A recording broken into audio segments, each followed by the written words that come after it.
My name is Hazel Homer-Wambeam. And I'm Jackson Higgins. And our presentation is called The Golden Age of Radio, Turning Points in American Culture.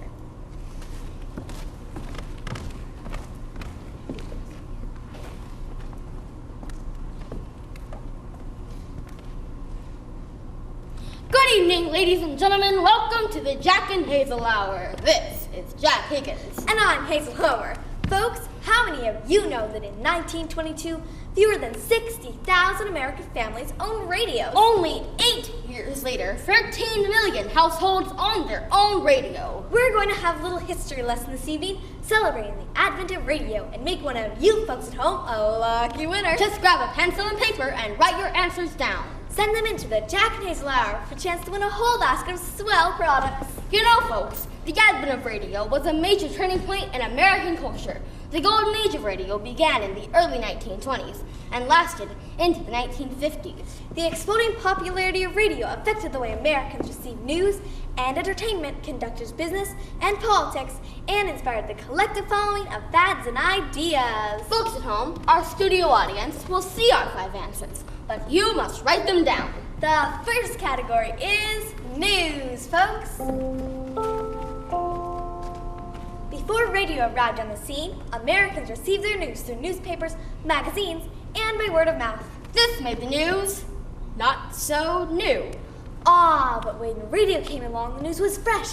We could listen to it as it was unfolding. Americans witnessed almost firsthand catastrophes, the stock market crash, financial news, and updates about the Great Depression. And say, Jack, listen to this. By 1939, every big radio station had correspondents reporting from all over the world.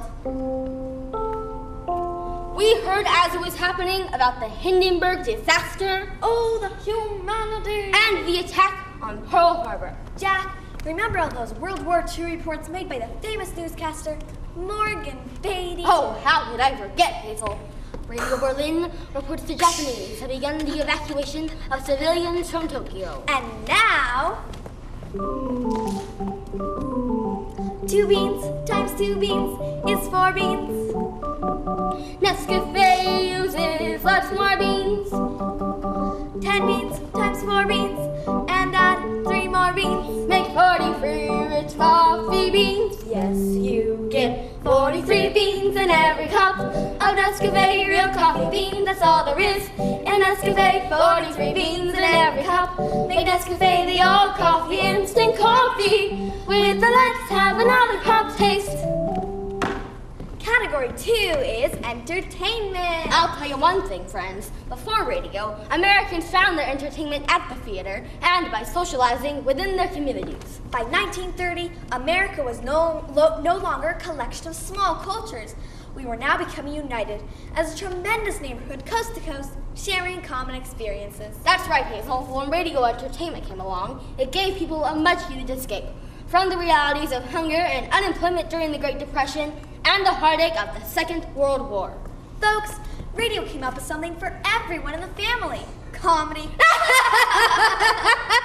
music, westerns, and mysteries. Soap operas and game shows. Adventure, romance, and sports. Beginning in the summer of 1923, millions of people all over America could enjoy sports events together live, rather than only those who could be there in person. Who could ever forget the shot heard around the world during the National League Championship in 1951?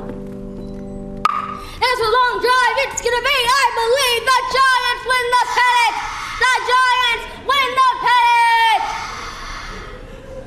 Category 3 is business. That's right. The advent of radio made record sales drop by 80%. Vaudeville disappeared, and thousands of newspapers went out of business. Radio advertising contributed to the closing of thousands of neighborhood shops and aided big business in mass producing and selling their products in large volume all over America. An interesting fact, folks. By 1931, nearly all network programs were produced by advertising agencies. Yes, Hazel. Radio had to have sponsors in order to make money.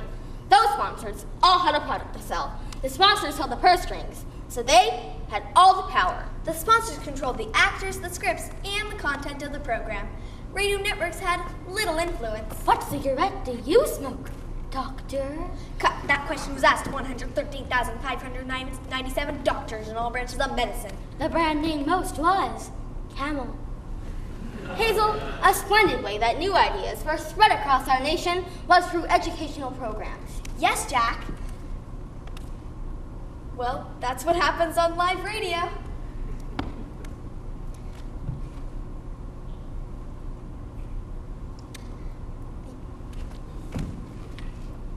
And now, Halo, everybody, Halo. Halo is the shampoo that glorifies your hair. So Halo, everybody, Halo. Halo shampoo, Halo. Jack, big business and advertisers were now influencing how Americans spent their money, and much of how our culture was evolving. So friends, our fourth category is politics. Radio allowed us to now listen to politicians in person. Talk about some thrilling firsts, Jack. In 1923, President Calvin Coolidge delivered the first message to Congress broadcast over the radio. Friends, this was a game changer in presidential elections. Calvin Coolidge was an unknown vice president for Warren G. Harding. President Harding died in office 6 months before the next presidential campaign was to begin. By the time campaigning began, America was already familiar and comfortable with sitting President Coolidge. Competing candidates never even had a chance. Jack, nothing was ever the same in politics again. The only thing we have to fear is fear itself. In 1933, during the worst of the Great Depression, President Franklin D. Roosevelt began his radio fireside chats to our nation. FDR explained his plans for the New Deal, which gave Americans hope and inspiration to join together and work towards overcoming the hardships the country was going through.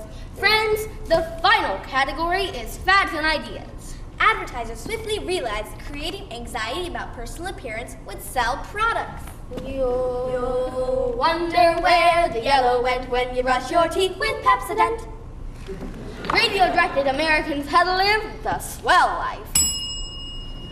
Suddenly, because of the widespread popularity of radio, Americans could now know what fads were all the rage. Yes, Jack.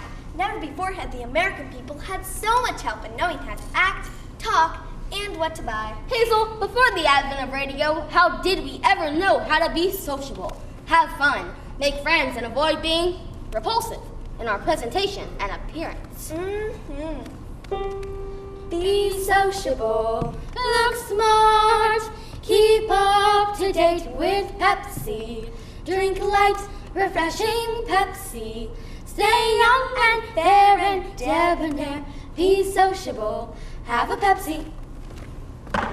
Yes, Jack. And for the first time ever, a voice came right into the living room of millions of children, urging them to tell their mothers to buy them all the fun foods and toys that they never before knew that they needed. Yay!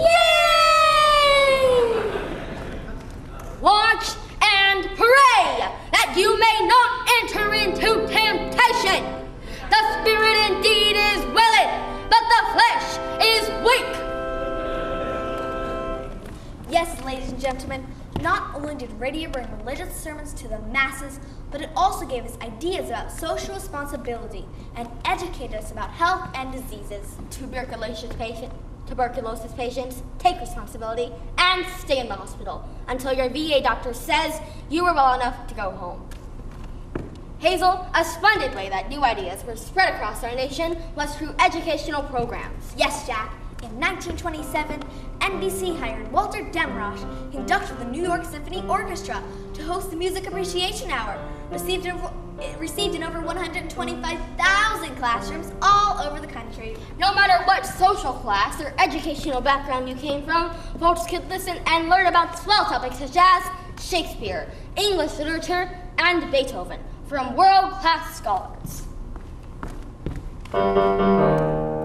Sadly, friends, we're out of time. The 5 major turning points that came about because of the advent of radio are news, entertainment, business, politics, and fads and ideas. Send your answers in to the Jack and Hazel Hour for a chance to win a whole basket of outstanding products. This is Jack Higgins signing off. And this is Hazel Homer telling you to have a good evening. We'll see you next time.